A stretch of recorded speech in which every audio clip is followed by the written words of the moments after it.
जय मसीह की प्रिय विश्वासी भाई एवं बहन, प्रभु यीशु का हम धन्यवाद करें एक और नए और प्रभु की उपस्थिति और उसके आनंद से भरे हुए आज के दिन के लिए। जी हाँ, हमारा प्रभु हमें प्रतिदिन अपने आनंद से आनंदित करना चाहता है, आनंद से भरे रखना चाहता है। दुनिया में चाहे कितना भी कुछ हो रहा है, परमेश्वर अपने लोगों को चाहता है कि वो आनंदित रहे।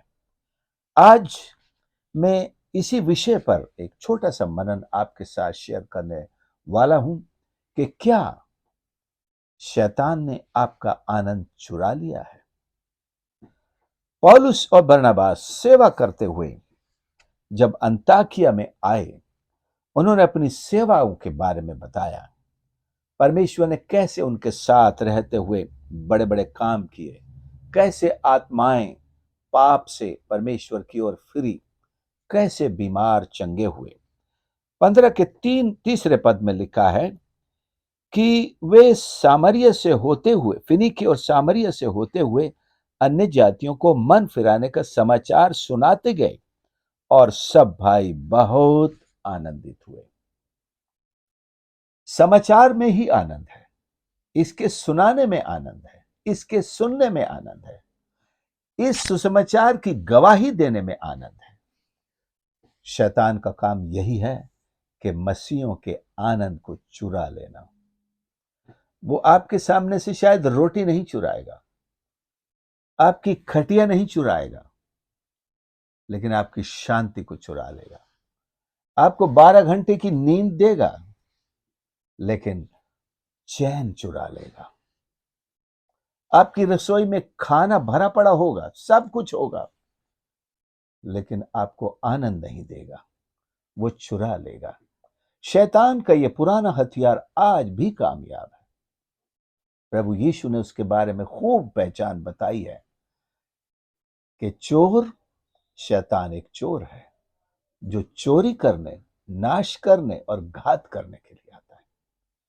किसी पर रहम करने के लिए नहीं, किसी रोते बिलखते, भूखे प्यासे बीमार को वो कोई दिलासा, चंगाई या सहायता करने के लिए नहीं आता है। कई बार आपने सुना होगा कोई ऐसा किस्सा कि चोर चोरी करने के लिए किसी घर में घुसा और देखा ये लोग तो पहले से ही लुटे पड़े हैं, इनके पास तो खाने के लिए कुछ नहीं है। तो चोर को, डाकुओं को रहम आ गया, उनको उल्टा कुछ देकर चले गए। हाँ भाई, मरो मत, लो कुछ तो तुम भी खा लो, हम तो कहीं से भी लूट लेंगे। तो आप आशा कर सकते हैं दुनिया के चोरों से थोड़ी रहम दिली की आशा कर सकते हैं। चलो, वो सिर्फ चाकू दिखाकर डराएगा, मारेगा नहीं, ये भी उसकी एक रहम दिली है। या पिस्टल है उसके पास, वो गोली नहीं चलाएगा, सिर्फ डराएगा, भाई जो कुछ है मुझे दे दो। तो चोरों से आप, डाकुओं से, लुटेरों से रहम दिली की आशा कर सकते हैं, लेकिन शैतान से कभी आशा नहीं करना कि वो हम पर दया करे। उसमें दया है ही नहीं, उसमें रहम दिली है ही नहीं, सहायता है ही नहीं। अगर वो सहायता करने का दिखावा करता भी है तो समझ लें कि वो बड़ा हाथ मारने की तैयारी में है। वो आपसे और बड़ी वसूली करने वाला है। लेकिन कलीसिया को परमेश्वर ने अपने उद्धार के द्वारा आनंदित किया है। लेकिन क्या आपको दिखाई देता है कि कलीसिया आनंद से है? क्योंकि कलीसिया अपने आनंद के उस मूल स्रोत को भूल बैठी है, मूल उस आशीष के उस मूल को भूल बैठी है। बाइबल में ऐसे अनेक रेफरेंसेस हैं जो हमें बताते हैं कि जो कोई भी परमेश्वर की निकटता में आया वो आनंदित ही हुआ। मरियम को जब सबसे पहले स्वर्गदूत ने संदेश दिया, मरियम आनंदित हो गई। एलिजाबेथ को जब उसकी भेंट, एलिजाबेथ की भेंट मरियम से हुई, वो आनंदित हो गई। जकरिया को जब स्वर्गदूत दिखाई दिया, बात की, जकरिया भी आनंदित हो गया। चरवाहों को जब यीशु के जन्म का समाचार मिला, वो सब आनंदित हो गए। 70 चेले जिनको प्रभु यीशु ने काम के लिए भेजा, जब लौट के आए, प्रभु को रिपोर्ट देने लगे, यहां तक कि दुष्टात्माएं भी हमारे कब्जे में है, और वो आनंदित हुए। लेकिन यीशु ने उनसे कहा, इन बातों पर आनंदित मत हो। आनंदित होने का एक और सॉलिड और इटर्नल कारण प्रभु ने उनको दिया था। इस बात पर आनंदित हो कि तुम्हारे नाम स्वर्ग में पुस्तक में लिखे हुए हैं। क्या हमें इस सच्चाई को भूल जाना चाहिए जब हमारी थाली में भोजन नहीं हो, और ये रीजन हम भूल जाएं कि मेरा नाम स्वर्ग में लिखा हुआ है। जब कोई ऐसी बीमारी घेर ले कि लगे और डॉक्टर भी बोले अब तुम्हारा ठीक होना मुश्किल है, तो क्या ये हमारा आनंद छीन सकते हैं? नहीं छीन सकते। कोई भी तकलीफ, कोई भी कष्ट, शैतान की कोई भी चोरी हमारा आनंद नहीं छीन सकते। यही तो पौलुस ने रोमियो 8 में बताया है। हमें कौन परमेश्वर के प्रेम से अलग कर सकता है? मतलब कौन परमेश्वर के उस प्रेम को, उस आनंद को हमसे छीन सकता है? छीनने वाली शक्तियां तो हैं, शैतान है, उसकी प्रधानताएं हैं, अंधकार की शक्तियां हैं, वो छीनने के प्रयास करती हैं। लेकिन ये चीज आपसे और मुझसे कोई नहीं छीन सकता। परमेश्वर का आनंद हो,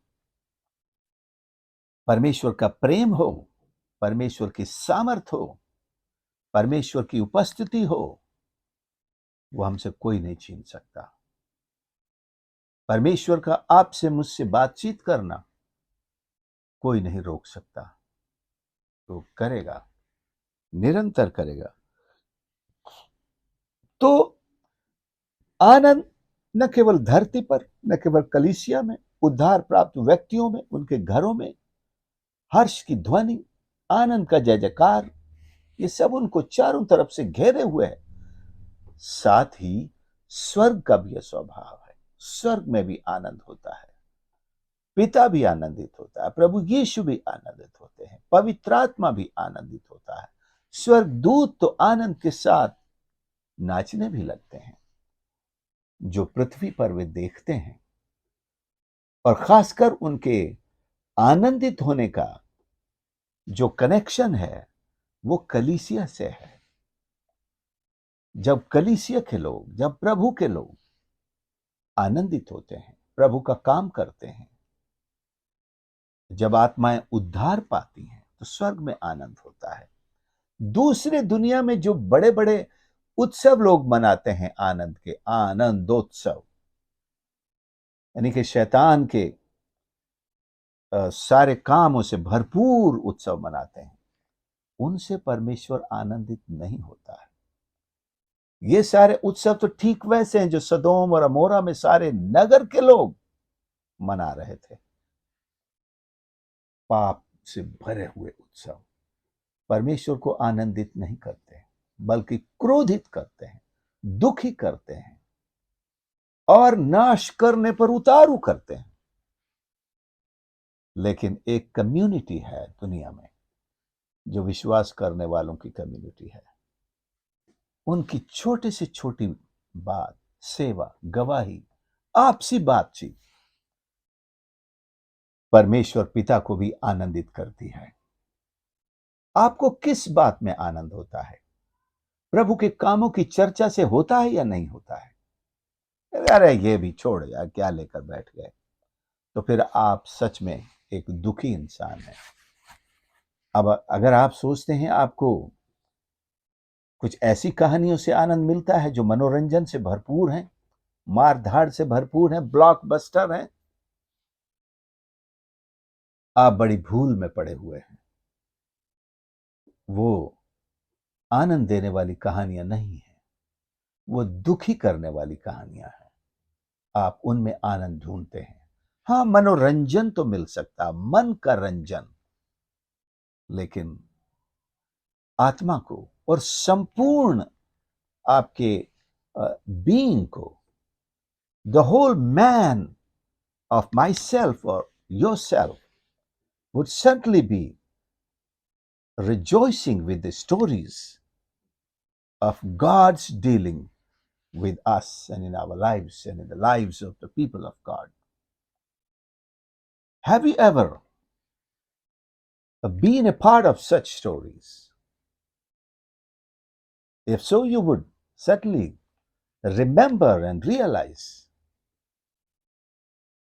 how different the joy of the presence of God, the working for God, and the joy of talking about our God is than talking about the sinful man of this world, the people of this world, the joys and we get out of the material things of this world.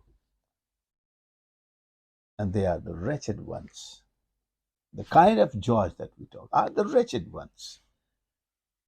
लेकिन सच्चा आनंद प्रभु के बारे में बात करने से आता है, प्रभु की बातें सुनने से आता है, प्रभु के बारे में, प्रभु के सेवकों से उनके कामों के बारे में सुनने से आता है, परमेश्वर की सामर्थ के कामों के बारे में सुनने में आता है। ये एक आनंद है जो हमें जीवित रहते हुए प्रतिदिन हमारे लिए जरूरी है कि हम प्रभु का आनंद है।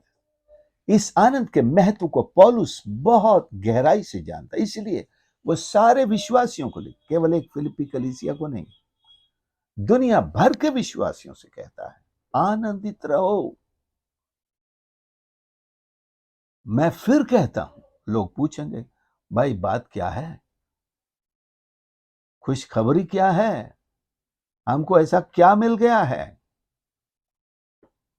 क्या एक कारण काफी नहीं है कि हमारे नाम जीवन की पुस्तक में लिखे हुए हैं? क्या एक कारण काफी नहीं है कि प्रभु आपके जीवन से व्यवहार करता है? क्या एक कारण काफी नहीं है कि परमेश्वर से आपकी रोज भेंट होती है, कि परमेश्वर आपकी चिंता करता है, कि परमेश्वर आपका बोझ उठाता है, कि परमेश्वर प्रतिदिन आपके जीवन को फाड़ने वाले सिंह और शैतान के पंजे से बचाता है? क्या यह खुशी की बात नहीं? अगर सच में संसार में ऐसा किसी दिन हुआ तो आपने अगले दिन जरूर बचने पर मिठाई बांटी होगी। मुझे नया जीवन मिला है, आज बड़ा खुशी का दिन है, मिठाई खाओ, मुझे नया जीवन मिला, मैं मरते मरते बच गया हूं। ये रोज मिठाई बांटने का जीवन है। मसीह जीवन रोज मिठाई बांटने का जीवन है। जरूरी नहीं है आप बाजार से खरीद के लाएं, आप मिठाई न बांटें, आप आनंद को बांटें।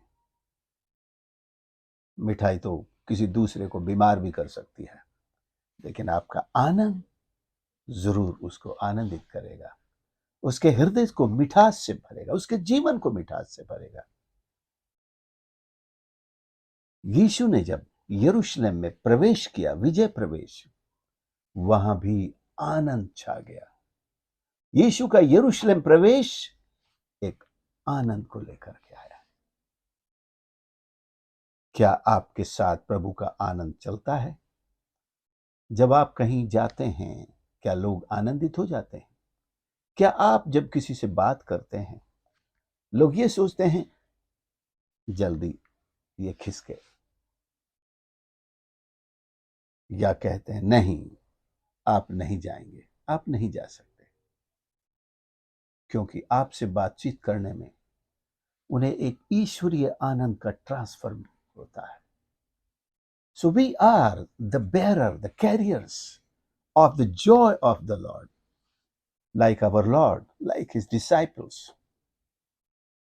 हमारी बातों में परमेश्वर का आनंद बांटा जाता है, शेयर होता है। तो आइए हम इस सेवा को अपने जीवन से प्रतिदिन दूसरों तक पहुंचाते रहें।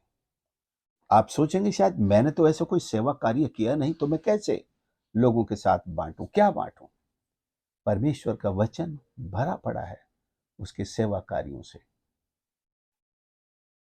जितने लोग प्रभु यीशु के पास आते थे, किसी न किसी से सुनकर आते थे। ये स्त्री जिसके 12 वर्ष से लहू बहता था, अवश्य किसी से सुनकर आई थी। अंधा बरतिमाई कुछ देख नहीं सकता था, लेकिन कानों से सुन सकता था। शायद उसने दूसरे भिखारियों से सुना होगा कि ऐसा एक नबी आया है, कहते हैं वो मसीहा है, वो किसी को छू ले उसकी जिंदगी बदल जाती है। उसने सुना है जन्म के अंधों की आंखें खोली, लंगड़ों को चला दिया, मुर्दे जिंदा कर दिए हैं। लोगों के दिलों में आनंद पैदा होता है। चंगाई की इच्छा पैदा होने से पहले आनंद पैदा हो जाता। ओ, मैं भी अच्छा हो सकता हूं, मैं भी चंगा हो सकता हूं, फिर मेरी भी वैल्यू बढ़ जाएगी, फिर तो मैं भी प्रभु की सेवा करूंगा, उसके साथ ही रहूंगा। मैं तो अपना जीवन ही उसी को दे दूंगा जिसने जीवन दिया, मैं तो उसी के साथ हूं। क्या क्या लोग सोचते थे। कितने लोग यीशु के संपर्क में आने के बाद कहते हैं हम तो आप ही के साथ चलेंगे। और ऐसे न जाने कितने शिष्य प्रभु यीशु ने बनाए अपने 3.5 साल के जीवन काल में, और उनको फिर काम के लिए भेज दिया। हमारे पास सबकी सूची नहीं है, 70 के नाम ढूंढने पर आपको कहीं मिल सकते हैं, कहीं कहीं 72 लिखे हुए हैं। 12 चेलों के तो है ही पूरा विवरण हमारे पास, और भी हैं, सैकड़ों हैं, हजारों हैं, लाखों हैं, अब तो कह सकते हैं करोड़ों हैं। हो सकता है सबके नाम यहां नहीं लिखे हैं, लेकिन उन्होंने जो आनंद अपने जीवन से बांटा है, उस आनंद से प्रभावित होकर, इंप्रेस होकर लोग मसीह के पास आते हैं। तो आपकी बातों में परमेश्वर का आनंद ट्रांसफर होना चाहिए। मेरा नहीं, संसार का नहीं, हमारी भौतिक उपलब्धियों का नहीं, परमेश्वर के नाम के लिए, उसके कामों का एक आनंद, आकर्षण बनना चाहिए। प्रभु के लिए आपने क्या किया, वो एक आनंद बनकर लोगों को प्रभु की ओर आकर्षित करे। आइए हम प्रार्थना करें। प्यारे प्रभु, मेरे परमेश्वर, मैं धन्यवाद करता हूं आपके इस आनंद के लिए जो मैंने भी पाया है। मैं विश्वास करता हूं मुझे जितने सुनते हैं उन सब ने पाया है। यदि उनमें से कोई एक भी है जिसने आज तक इस आनंद को नहीं पाया, प्रभु तू तेरे वचन के द्वारा उनके हृदयों में आज ही अपने आनंद को भर दे प्रभु। और मैं उनके लिए विशेष दुआ करता हूं जिनके आनंद को शैतान ने चुरा लिया है, उनका जीवन, उनका परिवार, उनकी संस्थाओं को दुखी कर दिया है। कितने आज अपने आनंद के चोरी होने के बाद प्रभु अंधेरे स्थानों में बैठे हुए हैं, जेल खानों में बैठे हुए हैं, मारे मारे फिर रहे हैं। परमेश्वर, तू बहाल करने वाला परमेश्वर है, जी में जी लाने वाला। You are the God who restores a sinner and all his lost blessings. उसकी खोई हुई आशीषों को भी आप बहाल करते हैं परमेश्वर। आज हमारे आनंद को बहाल कर दीजिए और हमें ऐसी आशीष दीजिए कि हम आपके आनंद को दूसरों के साथ बांट सकें। आनंद को बांटने की सेवा का वरदान हमको दीजिए प्रभु। And we receive this gift of sharing the joy of the Lord with the perishing world. Bless us Lord, हमें आशीष दे प्रभु। धन्यवाद के साथ प्रार्थना प्रभु यीशु के नाम से मांगते हैं, आमीन। प्रभु आप सबको आशीष करे। आपने संदेश को सुना है, मैं विश्वास करता हूं आप जरूर चैलेंज्ड हुए हैं और इस आनंद को दूसरों के साथ शेयर जरूर करेंगे, क्योंकि ये एक सेवकाई है और बिना प्रतिफल के नहीं है। इसका प्रतिफल आप व्यक्तिगत रूप से भी महसूस करेंगे, अपने भौतिक जीवन में भी, अपने स्वास्थ्य में भी महसूस करेंगे, और बड़ा प्रतिफल तो स्वर्ग में हम सब के लिए जमा है ही। प्रभु आप सबको आशीष करे। और हमारे चैनल को यदि सब्सक्राइब नहीं किया है तो प्लीज सब्सक्राइब करें। आपके लाइक्स और कमेंट्स का भी हमें इंतजार रहेगा, और हमारे इस चैनल के लिए प्रार्थना जरूर करें। God bless you.